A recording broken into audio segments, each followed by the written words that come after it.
Assalamualaikum warahmatullahi wabarakatuh. Pada kesempatan kali ini saya akan mempresentasikan tentang rekayasa perangkat lunak, yang dimana kali ini saya mendapatkan tugas ujian tengah semester, yaitu mata kuliah rekayasa perangkat lunak. Saya Hakiki Danandika dari Prodi Teknik Informatika kelas 20A2. Langsung saja.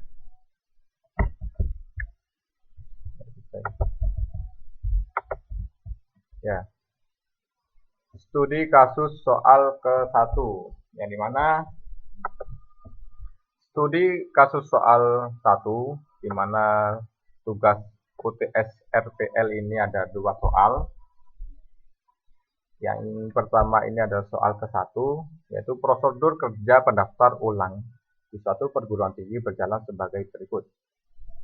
Nah, ini prosedur kerja pendaftaran ulang. Nah, ini kita berbicara tentang pendaftaran ulang. Prosedurnya itu bagaimana sih? Nah, itu di soal ke-1.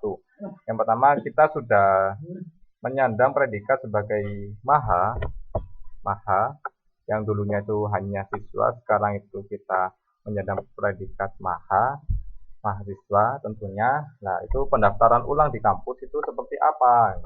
Yang sudah saya analisa tahun-tahun sebelumnya.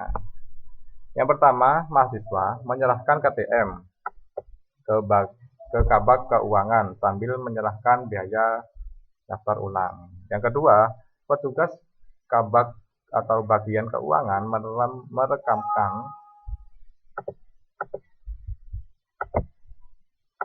merekamkan data pembayaran ke file setoran setelah mengakses file mahasiswa yang sudah terekam di komputer.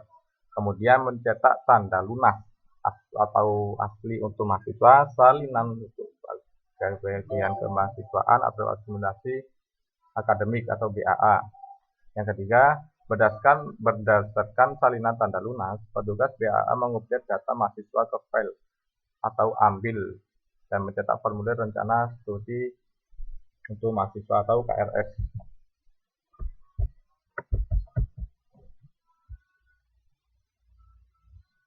Nah, penyelesaian dari prosedural tadi itu yang pertama, daftar entitas mahasiswa. Daftar entitas ini terbagi menjadi 3, yaitu daftar entitas itu adalah orang atau pelaku, di mana atau objek, mahasiswa, bagian keuangan, dan bagian akademik. Nah, dokumen inilah subjeknya, dokumen atau cetak, KTM, kwitansi pembayaran, data pembayaran, formulir dan tanda lunas. Nah, ini dokumen ini bisa diartikan sebagai sebuah jaminan ketika kita ingin melakukan sesuatu. Yang ketiga, file komputer. File komputer ini adalah sebuah alat pendukung yang dimana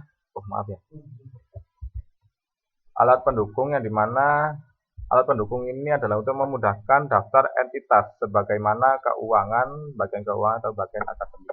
Nah, mungkin seperti itu.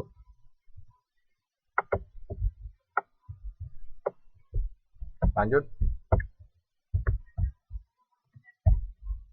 ke tabel entitas dan kegiatan. Nah, mohon maaf ya ini. Mohon maaf sedikit kesalahan. Lanjut. Nah, tabel entitas dan kegiatan yang pertama, No. 1, mahasiswa. Nah, ini sebuah analogi pengurutan di mana prosedural atau prosedur step by step agar mahasiswa itu bisa mendapat KRS atau kartu rencana studi. Nah, lanjut saja ya.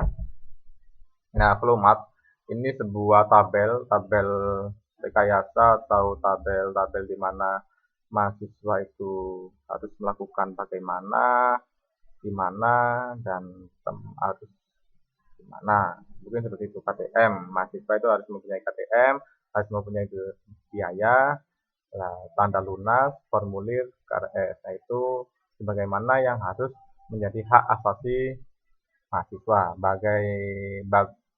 bagian keuangan, yaitu menyediakan apa istilahnya ya, memeriksa KTM, nah mengakses file mahasiswa, file mahasiswa, rekam data dan sebagainya sampai tanda lunas. Nah, bagian administrasi jika memang bagian keuangan ini sudah mencatat tanda lunas, nah di sini tuh bagian keuangan mengkonfirmasi bahwasanya mahasiswa ini sudah lunas akan sebuah tunggakan. Nah, habis itu jika memang sudah lunas, bagian administrasi ini merekam data yang sudah dilakukan oleh bagian keuangan. Nah, habis itu mengupdate data mahasiswa, mengambil formulir pendaftaran, cetak formulir KRS, dan formulir KRS itu dibagikan kepada mahasiswa. Nah, studi kasus soal kedua. Oh ya, ini studi kasus soal kedua.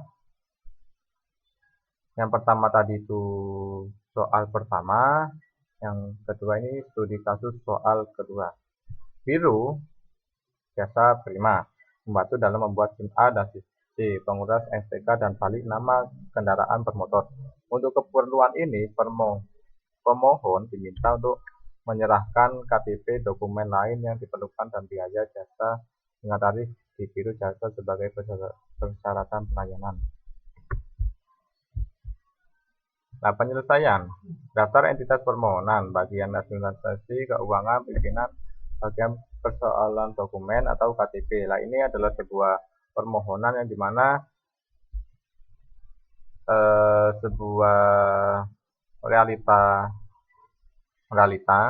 atau orang-orang yang berkecimpung di situ, dan data-datanya juga perlu apa ini masuk di permohonan. Nah, dokumen lain ini biaya jasa, buku administrasi, resi, kwitansi, laporan keuangan. Nah, kegiatan pemohon. Nah, ini sebuah urutan ya. 1, 2, 3. Pemohon ini hanya membutuhkan 2. Bagian administrasi membutuhkan 2 kegiatan. Bagian keuangan 2 kegiatan. Pimpinan 1 dan bagian persoalan 1. Mungkin bisa dibaca. Jika sudah, saya akan lakukan. Flow map ini sebuah urutan flow map ya, flow map. Permohon, bagian administrasi, bagian keuangan, pimpinan, dan bagian persoalan. Ya, mungkin itu presentasi dari saya. Kurang lebihnya mohon maaf. Wassalamualaikum warahmatullahi wabarakatuh.